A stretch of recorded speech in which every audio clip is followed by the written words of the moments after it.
বিসমিল্লাহির রহমানির রহিম। সম্মানিত পোলট্রি খামারি ভাইয়েরা, সবাইকে পোলট্রি তথ্য ও সেবা পেজে স্বাগত জানাচ্ছি। সাথে আছি আমি ভেটেরিনারিয়ান ডাক্তার শাহিন আহমেদ মণ্ডল। আপনারা অনেক কালার বার্ড সোনালি খামারিরা আপনারা আমার পেজে এসে প্রশ্ন করেছেন যে 10-12 দিন বয়স হয়ে গেলে আপনাদের মুরগি হঠাৎ করে পা পড়ে যাচ্ছে, অর্থাৎ পা পিছনের দিকে, 2 পা পিছনের দিকে দিয়ে মুরগি ল্যাংড়া হয়ে যাচ্ছে আর হাঁটতে পারছে না, এবং আস্তে আস্তে এই ল্যাংড়া হওয়ার পরিমাণ দিন যাচ্ছে এবং বাড়তেছে। তো এটার চিকিৎসা হিসাবে আপনারা যেটা করেছেন যে B1 B2 B6 এগুলো দিয়েছেন, পানিতে ক্যালসিয়াম ব্যবহার করেছেন, তারপরেও আপনারা ফল পাচ্ছেন না। তো এর কারণ কি?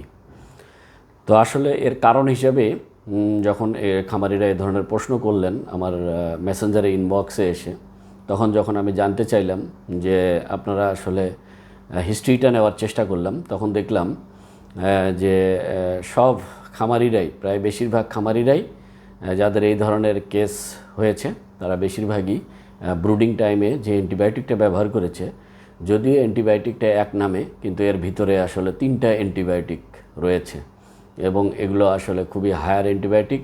ফলে এই যে ব্রুডিং স্টেজে শুরুতেই যে টানা 48 ঘন্টা এবং 72 ঘন্টা পানিতে তারা যে এই যে 3টা অ্যান্টিবায়োটিক একসাথে খেয়েছে, মুরগির বাচ্চাকে এত ছোট অবস্থায় যে খাওয়াইছে, এটার ইফেক্ট হিসেবেই কিন্তু এই 10-12 দিন বয়সে যে মুরগি এরকম পা পড়ে যাচ্ছে এবং ল্যাংড়া হয়ে যাচ্ছে।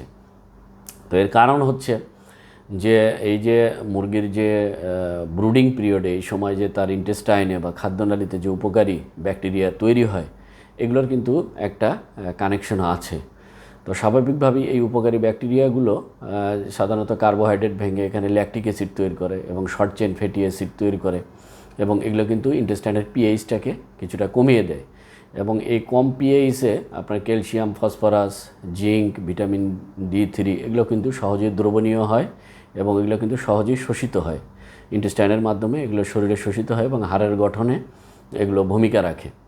তো যখন এই ধরনের অতিরিক্ত 2-3টে অ্যান্টিবায়োটিক ব্যবহারের ফলে যখন ইন্টেস্টাইনের পরিবেশ এরকম নষ্ট হয়ে যায়, তখন কিন্তু তাদের যে নর্মাল যে মিনারেলের যে নর্মাল যে অ্যাবজর্পশন, এগুলো কিন্তু বাধাগ্রস্ত হয়েছে, এবং যে কারণে একটা বয়সে মুরগি যখন এগুলো প্রপারলি পায় নাই, 8-10 দিন বয়স পর্যন্ত যখন এই খাবার থেকে যে মিনারেলস এগুলো যখন সে সঠিকভাবে পায়নি, তখন কিন্তু মুরগি এ ধরনের ল্যাংড়া হয়ে যাচ্ছে এবং তাকে কিন্তু এই ক্যালসিয়াম বা অন্যান্য মিনারেলসের সাপোর্ট দিয়েও কিন্তু কাজ হচ্ছে না।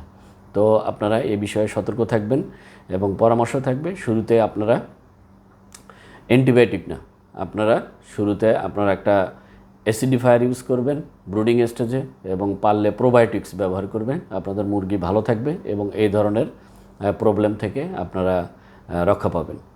তো আশা করি সবাই ভালো থাকবেন, সুস্থ থাকবেন। আসসালামু আলাইকুম ওয়া রাহমাতুল্লাহ।